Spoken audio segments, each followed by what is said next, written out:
There's a reason the Sabbath has been attacked, distorted, and buried beneath centuries of deception. There's a reason empires have changed it, churches have ignored it, and the world has forgotten it. It's not just another day, it's a divine declaration of allegiance. The Sabbath is heaven's signature, stamped into creation itself, proclaiming that there is only one true God and that we belong to Him. And that is what Satan fears the most. From the beginning, his mission has been to dethrone God and replace His authority with man's tradition. The Sabbath stands as a constant reminder that Satan can't create, he can only counterfeit. Every time you honor the seventh day, you declare that the Creator still reigns, that truth still stands, and that the dragon has failed. The Sabbath is not just about rest. It's about rebellion against the kingdom of darkness. It's the line that separates the loyal from the lukewarm, the faithful from the fearful, the sealed from the deceived. Satan's greatest fear is not just that you know the Sabbath, it's that you live it. Because when you keep the Sabbath in spirit and truth, you expose his lies. You resist his counterfeit system of worship. You align yourself with the rhythm of heaven. The Sabbath is more than a commandment. It is a covenant, a connection, and a weapon of victory. And in these last days, that ancient truth is rising again, shaking kingdoms, exposing deception, and preparing a people who cannot be moved. So today, let's reveal Satan's greatest fear. Let's uncover what he's been trying to hide since Eden. Because when you understand the truth about the Sabbath, you don't just find a doctrine, you find your divine identity. The day that defines dominion, the Sabbath was never an afterthought. It was the crown of creation. When God finished His work, He didn't just stop. He sanctified, blessed, and set apart a day that would forever declare His dominion. It was His signature on the masterpiece of creation, a holy reminder that He alone is the source of life, power, and authority. The Sabbath was heaven's declaration that creation belonged to its Creator. Every week, when the sun sets on the sixth day and rest begins, that same divine proclamation echoes across the universe: the Lord reigns. That is why Satan hates it, because the Sabbath defines dominion, and it proves that he has none. From the beginning, Satan has tried to challenge the authority of God. His rebellion in heaven was not against creation itself, but against the Creator's dominion. He wanted the throne, the worship, the allegiance that belonged only to God. But he could not create anything to establish his own kingdom, so he turned his strategy toward corruption. He couldn't make a new world, so he sought to pervert the existing one. And when he saw that the Sabbath stood as a weekly reminder of God's eternal rule, he marked it as his primary target. Because every time the Sabbath is kept, heaven's authority is proclaimed and his counterfeit kingdom is exposed. The Sabbath does not just call us to rest, it calls us to remember. It reminds us who made us, who sustains us, and who alone deserves our worship. It is the divine seal of ownership, stamped in time rather than stone. Satan trembles at that truth because it cannot be erased by human hand. Empires have fallen trying to change it. Religious systems have altered calendars to disguise it, and traditions have tried to bury it under centuries of confusion, but the Sabbath remains untouched. It still testifies that there is a king above all kings and a law that cannot be moved. When humanity forgets the Sabbath, it forgets its source. When it abandons the seventh day, it replaces the Creator with the created. That is why idolatry always follows apostasy. It begins when man forgets who holds dominion. The Sabbath restores that order. It recenters the universe around God's authority, reminding every believer that the earth is not ours to command, it's His to govern. That is why the Sabbath will be at the heart of the final conflict between good and evil. It will not merely be a question of days, but of dominion. Who rules your life? God or man? Who defines your worship? Truth or tradition? The Sabbath humbles the proud and silences the self-sufficient. It teaches that rest is not weakness, but worship. When you stop working and rest in obedience, you are declaring that God is in control and that your strength is not your source. The enemy fears that rest because it breaks his control. A believer who knows how to rest in God is one who cannot be manipulated by fear, ambition, or pressure. That believer understands that authority flows from submission, that dominion is restored through surrender. When Jesus walked the earth, he didn't abolish the Sabbath. He revealed its true meaning. He showed that the Sabbath was made for man's restoration, not man's restriction. Every healing he performed on that day was an act of divine dominion, a statement that even sin, sickness, and death must bow to the Creator's will. Calvary didn't erase the Sabbath, it elevated it. Christ rested in the tomb on the seventh day, sealing his work of redemption just as his Father had sealed his work of creation. Every Sabbath you keep, you testify to that dominion. You proclaim that God still reigns, that his word still stands, and that his creation still belongs to him. It's more than a day, it's a declaration of victory. It reminds the universe that Satan's rebellion failed and that the Creator's authority is eternal. The Sabbath defines dominion because it identifies the true king. It says this world has one maker, one lawgiver, one redeemer, and I choose him. That is why the enemy fears it, and that is why the faithful will never let it go. The mark of allegiance. Every kingdom has a mark, a sign of loyalty that identifies who belongs and who obeys. In God's kingdom, that mark is the Sabbath, the eternal sign between him and his people. It's not just a commandment, it's a covenant. It declares that we belong to the Creator who made heaven and earth. But Satan, the master deceiver, has created his own mark, a counterfeit sign of allegiance that mirrors God's truth but leads to rebellion. The great controversy has always been about worship, and in the end, every soul on earth will wear one of two marks: the seal of God or the mark of the beast. There is no neutral ground. The mark of allegiance reveals who truly rules your heart. It's not just about a day on the calendar, it's about the throne of authority in your life. God's Sabbath is a reminder that he is the rightful king, the one who deserves our rest, our worship, and our obedience. But Satan's mark represents submission to a man-made system that dares to sit in God's seat. One honors the Creator, the other exalts the creature. One points to heaven's command, the other enforces earth's compromise. And when the test comes, that distinction will separate the faithful from the fearful. Throughout history, God's people have been tested by laws and decrees that challenge their loyalty. Daniel refused to bow to Babylon's idol. His 3 friends stood in the fiery furnace rather than worship a golden image. Those stories aren't ancient legends, they're prophetic previews of what's coming. The mark of allegiance will once again divide those who obey God from those who follow man. When the beast system enforces false worship through pressure, propaganda, and persecution, the Sabbath will become more than a belief. It will be a battlefield. The mark of the beast is not forced upon people without choice. It's received by those who consciously trade truth for convenience. The reward of compromise, the symbol of surrender to deception. It's the moment when comfort becomes more valuable than conviction. And that's why Ellen White's warning still echoes with urgency.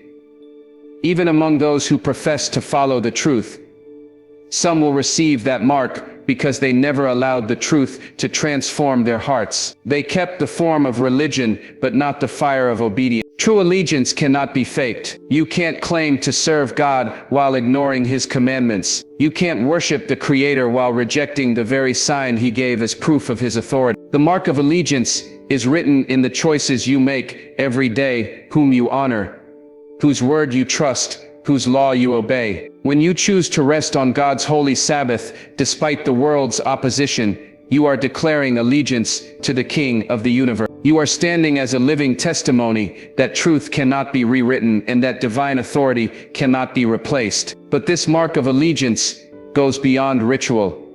It's about relationship.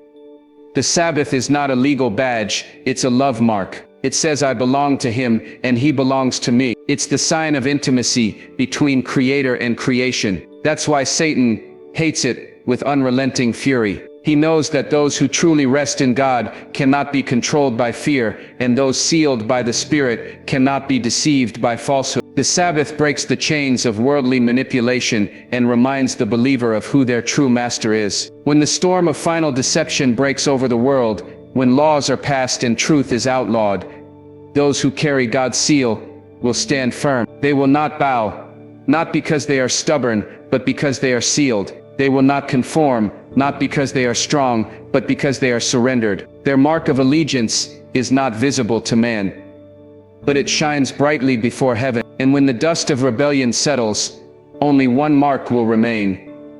The mark of those who loved the truth, kept the commandments of God, and stood faithful through the fire. Theirs is the true mark of allegiance, sealed forever in the Lamb's book of life. The rest that restores the soul.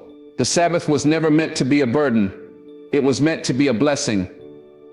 It is the divine pause that restores the human soul. In a world that runs endlessly after success, pleasure, and survival, the Sabbath stands as a sacred interruption, a reminder that our worth is not in our work, but in our worship. It calls us to stop striving and start trusting, to breathe again, to remember who we are and whose we are. Satan hates the Sabbath, not only because it honors God's authority, but because it heals what his chaos has broken. It is rest that restores, spiritually, mentally, and emotionally. It is heaven's antidote to a world poisoned by exhaustion and anxiety. When God rested on the seventh day, he wasn't tired, he was satisfied. Creation was complete, and he sanctified that rest so humanity could live in it. That means Sabbath rest is not about physical sleep alone. It's about spiritual wholeness. It's a return to Eden, a taste of the peace Adam and Eve knew before sin shattered the harmony of creation. Every Sabbath is a bridge between what was lost and what will be restored. It whispers to the weary, you were made for more than this grind. You were created for communion. But Satan has worked hard to counterfeit rest. Just as he counterfeited worship, the world offers temporary escapes, entertainment, distraction, indulgence. But they never restore the soul. They drain it. True rest cannot be found in self-gratification. It can only be found in surrender. That's why the Sabbath is so powerful. It's not just a day off. It's a day of reconnection. When you honor the Sabbath, you disconnect from the system that enslaves and reconnect with the spirit that frees. You declare that your peace is not determined by your paycheck, your position, or your possessions.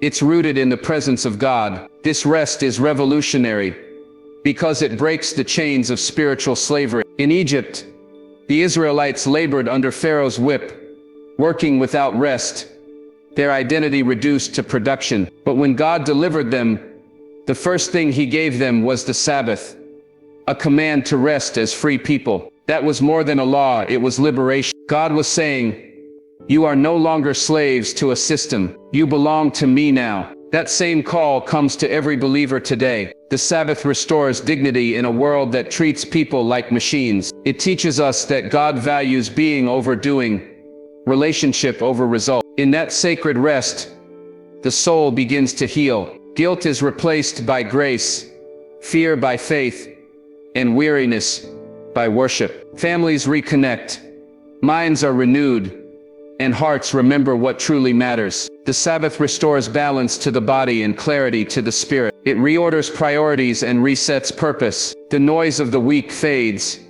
and the voice of God grows clear again. That's why Satan fights it so fiercely. He knows that a rested believer is a dangerous believer, one who hears God clearly and walks in power. Jesus embodied this truth. When he said, "Come unto me and I will give you rest," he was inviting humanity into a Sabbath relationship. His rest is not the absence of work. It's the presence of peace. On the cross, when he declared, "It is finished," he sealed that promise. Then in divine symmetry, he rested in the tomb on the Sabbath day. Just as his Father rested after creation, redemption mirrored creation, both ending in holy rest. That same rest is still available. It is not found in religion, but in relationship. Not in ritual, but in revelation. The Sabbath reminds us that salvation is not earned. It's received. It restores the soul by returning it to its source. And every time you choose to rest in obedience, you declare that the enemy no longer controls your pace, your priorities, or your peace. You proclaim that your soul is restored, not by the world's rhythm but by heaven's rest. The Sabbath is more than a command, it's a cure. It's the rest that restores the soul, the seal that sanctifies the believer, and the weekly reminder that God still reigns, and His peace still heals. The revival of the remnant is not just a movement, it is a divine awakening that shakes the heavens and disturbs the enemy. Throughout history, God has always called a faithful remnant, a group of people who refuse to compromise and who stand firm on His commandments, even when the world bows to deception. Ellen White foretold that before the end there would be a people who would rise in power and purity, a remnant that would embrace the Sabbath in spirit and truth, not as a ritual, but as a living testimony of allegiance to the Creator. This revival is the heartbeat of the last day message, and it is what Satan fears most. The remnant revival begins in the heart. It is not initiated by programs, sermons, or conferences. It is ignited by conviction, by a personal encounter with the living God. Those who are revived understand that the Sabbath is more than a day. It is the seal of God, the mark that distinguishes His people from the world. Revival restores vision, renews commitment, and rekindles the fire of obedience. It teaches the remnant to see beyond comfort, beyond routine, and beyond compromise. It is a call to holiness, to separation from worldly distractions, and to steadfastness in the truth. Satan trembles at the revival of the remnant because he knows that a revived remnant cannot be deceived. The counterfeit systems of worship, the false doctrines, the persuasive lies of the world, all fail to sway those whose hearts are truly awakened. They recognize the difference between God's authority and man's imposition. They understand that obedience is not optional, and that the commandments are not burdens, but blessings. Every Sabbath they keep, every truth they proclaim, every act of faithfulness becomes a declaration that the enemy cannot silence. The revival of the remnant is also marked by courage. These are not people who stand in the shadows or wait for the majority to lead. They rise even when unpopular, even when persecuted, and even when misunderstood. Their loyalty is to the Creator, not to comfort or approval. They carry the last day message like a torch in the darkness, warning the world of deception while calling it to repentance. This revival is the fulfillment of prophecy, the loud cry that will prepare the way for the final harvest. It is not just a movement of numbers, it is a movement of hearts fully surrendered to God. In the revival, the Sabbath becomes a symbol of unity and identity. While the world follows convenience, the remnant follows truth. While many compromise under pressure, the remnant remains steadfast. They become living testimonies that obedience brings blessing, that faithfulness brings strength, and that loyalty to God transcends fear. This revival does not rely on human strength, but on divine empowerment. The Spirit of God flows through those who humble themselves, fill their minds with His Word, and dedicate their lives to living what they profess. The impact of this revival is unavoidable. The remnant's witness will awaken curiosity, convict conscience, and inspire transformation in others. It is through their faithfulness that the last warning is carried to the world. Worship the Creator and reject the beast's counterfeit authority. This revival shakes nations because it exposes the lies that have been accepted for centuries. It demonstrates that God's law is not obsolete, His commandments are not burdensome, and His Sabbath is not negotiable. The revival of the remnant is a promise and a warning. It is a promise that God's faithful people will be empowered and protected, that their witness will be seen and heard, and that their obedience will be honored in heaven. It is a warning to the enemy that no deception, no persecution, no counterfeit system can stop the work of God's faithful. Those who join in this revival are not just participating in a movement. They are becoming part of a divine plan that will triumph over every scheme of Satan. In these last days, revival is not optional. It is essential. It is the fire that purifies, the light that guides, and the power that sustains. The remnant will rise, and with them, the glory of God will shine brighter than ever before. This revival is not just for survival, it is for victory. It is heaven's assurance that God's people will endure, His law will be honored, and His Sabbath will remain the eternal sign of His kingdom.